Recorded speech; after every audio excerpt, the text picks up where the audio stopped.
அனைவருக்கும் நமஸ்காரம். கோவையிலேருந்து அடியன் கிருஷ்ணவேணி. வாழ்க வளமுடன்.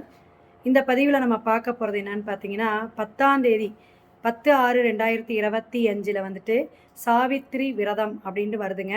இது திருமணமாகாத பெண்கள் ஆண்கள் விரதம் இருந்து எடுக்கலாம். கௌரி விரதம் அப்படின்னு சொல்லுவோம். இந்த விரதம் விசேஷமான விஷயம் என்னென்னா, சுமங்கலி பூஜை அப்படிங்கிற ஒரு அமைப்பு உண்டுங்க.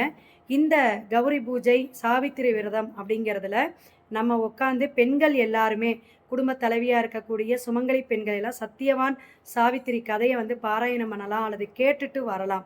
அப்போ நம்ம ஒரு தீர்க்க சுமங்கலியாக இருக்கலாம். மங்களகரமான விஷயங்கள் அவங்களுக்கு திருமணம் இல்லைன்னா அவங்களுக்கு நடக்கும் அப்படிங்கிறத தெரிஞ்சுக்கலாம். இதெல்லாம் முன்னோர்கள் நமக்காக சொல்லி வச்சக்கூடிய நிறைய ஐதீக முறைகள் இருக்குது. அந்த முறைப்படி நம்ம இந்த காரியத்தை செய்யும் பொழுது, பூஜை செய்யும் பொழுது மகாலட்சுமி கடாட்சமும் வரும்.